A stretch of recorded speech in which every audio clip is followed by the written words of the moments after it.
Welcome to Community Group. Mark, Welcome. good to have you here.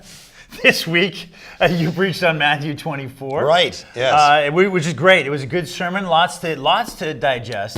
Right. And in fact, as you said, as you start out, it was really technical, right? I mean, there's like Antipas, Epiphanies, Abomination of Desolation, all that kind of stuff. A lot of history. Yeah, a lot of history, not a lot of quick, hey, this is what it has to do with 2018 right now as I follow Jesus. But I did my best to try to weave in, some application. But yeah, there was a chunk where we had to just do some history stuff. Yeah, That's which what is the text good. was about. So. Yeah. So that is my question. Yeah. Why didn't you just skip to Matthew 25? Right. Why not just skip the chapter? Yeah. Because this is the beautiful thing about teaching, expositionally through Bible books is you have to preach stuff that isn't necessarily what everyone's feeling in the moment or not a topic you would like, I want to preach on this. But when you preach through Bible books, it forces you to deal with texts that are different than you might feel like preaching that day or what your church might feel like going through, which is kind of a beautiful thing, right? God kind of interrupts and pushes and changes things that you're not always comfortable with. And so when we teach exegetically through Bible books, and I hope, and I think that's probably why you're asking too, it's a good principle for life of how do you actually read the Bible? We can, there's something called hermeneutics, the art and science of interpretation, where you can either come into random Bible texts in your devotional life and kind of read a sentence or read a verse and say, that's my verse of the year or whatever, and then go on to a next book. You read Philippians on Tuesday and Haggai on Wednesday, and whatever, that's good. But there's something about reading entire biblical books. Yeah. And you're seeing the threads, you're seeing the symbols, you're seeing John did this in chapter 2 and he picks it up in chapter 8 and Mark does this with this story and that. And, I didn't get a chance to explain it when I was doing Matthew 24 because there was a lot of content. But one of the things I was going to talk about is in Mark's story, there's something called a Markan sandwich, where Mark oftentimes tries to give meanings of text by the way he tells a story. And so what Jesus does is he comes in chapter 11 of Mark and he curses the fig tree. Right? Yeah, now in Matthew, he does the temple thing and he does the fig tree thing and he curses it and then it withers and they say, well, what happened? But in Mark, he walks in, curses the fig tree, then walks into the temple, and he says, this house is called, it should be a house of prayer, but it's going to fall down. It's a gong show and whatever. Yeah. I mean, that's a paraphrase. And then he leaves, and then they go, oh, look, the fig tree, it's withered. What's up? And he goes, well, there was no fruit on it, and so it died. And the point is, once you've got to chapter 11 and 12 of Mark, you've figured out the way Mark tells stories. He's saying, I'm going to give you a piece of bread, then I'm going to throw a meat, and then I'm going to come back to the bread because it's all the same thing. He cursed the fig tree for being unfruitful. He cursed the temple for being unfruitful. He came out and the fig tree was withered. And his point is the same thing that happened in the tree is going to happen in the temple. That's the way Mark tells stories. Yeah. But if we're not in one book, catching the vibe of how Mark writes, or in this case, how Matthew writes, and we're just jumping all over them, you're going to miss the way they're storytellers because they are brilliant storytellers. So anyway, that's why I didn't skip chapter 24. I have no idea why you asked that question, but that would be the reason. So yeah, I'm glad you didn't. Yeah. And that's what we're going to talk about now. What is the value of understanding the genres? What is the value of making sure that we don't skip these chapters, but that we see how they work in our lives? So start with that conversation now.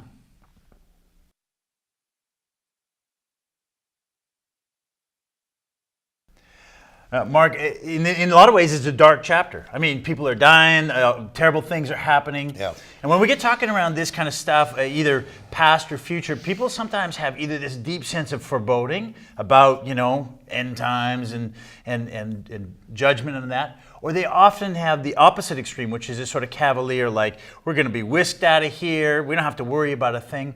What is the right kind of attitude for us as we kind of wrestle with these kinds of texts about past and future? Oh, there's so many layers. I mean, one layer you could talk about the character of God that's being shown and how we downplay this side of God, that God would orchestrate a judgment on something that was unfruitful. And why would he do that? I didn't think that's his character. I heard of a church the other day in Canada that decided to rewrite certain songs, like take the word wrath out, of the worship song because we don't want to talk about a God of wrath because he's not like that anymore, and so on and so forth. So it's kind of like people, so we could talk about the character of God that gets reflected in a text like this. I mean, it's pretty hard to read Ezekiel and Jeremiah without getting depressed around God's like pretty jacked up against sin and unfaithfulness and unfruitfulness, all of that. So, and so that's one way to take it. What is it teaching me about the character of God? Another way is, what is it teaching about me? Am I fruitful? Am I faithful? All of that. What happened? So there's those ways of taking it. But ultimately, I think a good prophet, which Jesus was, he's framed as the last prophet to Israel, right? And what are you going to do with the message of the last prophet? Well, a prophetic stance and posture that the church is supposed to have, similarly to Jesus, because of course the last chapter was dark too, 23. Right.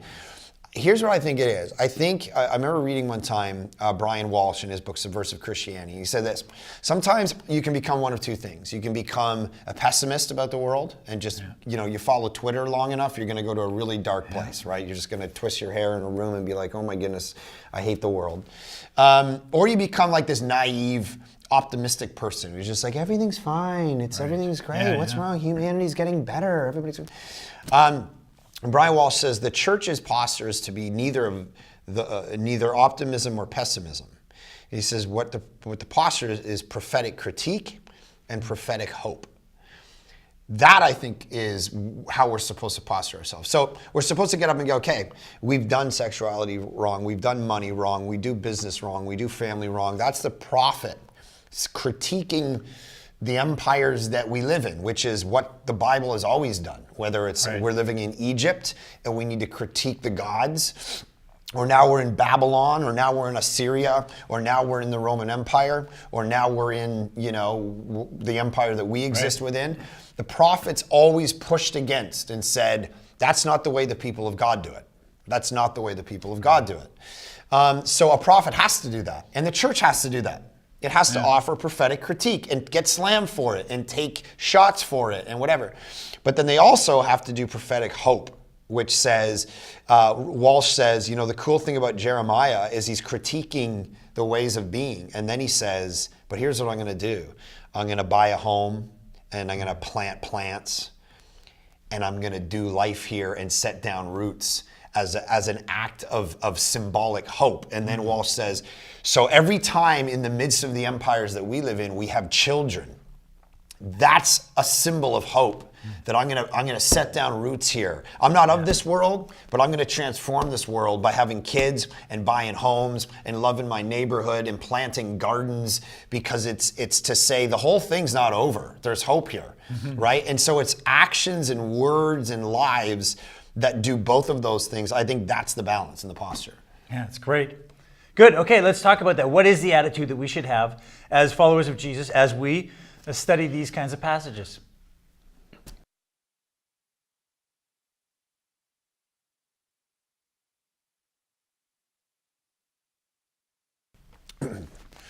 Mark, we've been talking, at least in the past couple of weeks, about what you said about the Christian story, the Christian narrative. It's not only right, but you said it's better. And yet this story has like destruction, hard things, terrible things, versus the sort of story that we hear out there, which is everything will just keep getting better and better and better as we have more education and as people learn more and do more good things. So how is this a better story? How is the Christian narrative actually not only right, but better? Well, I think it's coming back to the idealism. It deals with reality, and it says the only way the new world is going to be born is through pain and agony in people's lives, and there's going to be judgment and destruction, and the world won't always get better. Of course, there are really the balancing act. Of course, is the kingdom is coming. Right? The kingdom is unfolding in the world. And so, our central prayer is not to be sucked up out of the world, but your kingdom come, your will be done on earth as it is in heaven. And so the whole idea of a new heaven and a new earth, whether it's Romans 8 or Revelation 21 and 22, is that we're supposed to bring this. We're supposed to be citizens. There's this passage in Philippians 3 where Paul says, you are citizens of heaven. right? And when he's writing that your citizenship is in heaven. When he's writing that to Philippi, Philippi is a colony of the Roman Empire. And a colony, the whole point of colonialism was, yes, you live in Philippi, but if you're a Roman citizen, you're living in Philippi. And the point of it, and this is very important, isn't that when you retire or die one day, that you'll go to Rome. Right. That's not the point. Yeah. The point is bring the culture of Rome to Philippi in the now, in the present. That's what being a citizen of Rome is in Philippi. Let the mentality of Rome, the culture of Rome, break into Philippi. That's your citizenship. That's your role. So now Paul's saying in Philippi, your citizenship is heaven. Not meaning when you die, you're going to go to heaven. Bring heaven now to the world, right? That's what our job is. So part of that is saying, okay, there's going to be difficult times. That's the birth pains image. There's going to be birthing. There's going to be destruction, there's going to be pain, there's going to be awfulness, there's going to be terrible things. And in the midst of it, though, in the midst of that pain, there's something beautiful being born. And that's the posture of the church, which is very cruciform, right? Yeah. You can't get resurrection without cross. And oftentimes we want to jump to resurrection life without going, but there's cross life, which is why Jesus says the posture of a disciple is to bear a cross, and that's the cost of discipleship. So all that to say, I think that these two things are happening at the same time. The kingdom is coming, education's getting better, the age of people is getting better. You can read, I think there's a book called by Steven Pinker, who's writes some awful things because he's this evolutionary Darwinian sociologist. But he wrote a book called the Better Angels of Our Nature or something. I think that's what it's called. And Bill Gates tells everybody to read it because it's this beautiful, parts of it are beautiful, but it highlights that wars are actually less people are dying in wars today than ever in history. There's more education, there's more health, there's longer, in these segments of the world, things are actually getting better. Even though if you just read Twitter, you're like, we forget.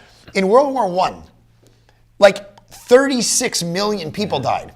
17 million soldiers died in World War I. Yeah. World War II, 70 million people died. Like in World War I, 3% of the Earth's population died. That was 100 years ago. So now here we are. That's not happening. So there's the kingdom. It's like there's this beautiful, how's the church doing its job, blah, blah, blah. So there's this balancing act of let's not become so dark that we just go into this, oh my goodness, let's segment ourselves out from the world. Christ apart from culture. That's not the call. It's to salt and light, right? We're supposed to be salty. We're supposed to be making stuff taste better. That's when Jesus says you're the salt of the earth. He's saying, make the earth taste better, man. Make people's lives, make people's experiences of me and the kingdom actually thrive. That's your job as the church. Coming back to Matthew 24, Israel's job was to be the light of the world. They failed, put up mirrors instead of windows, and this was their end. And so Jesus says, this is your job, church. Make sure you're actually doing it. Great. Good. So that's where we want to go now. We want to talk about the hope, the good news that comes out of this passage. Yeah. So spend some time talking about that now in your group.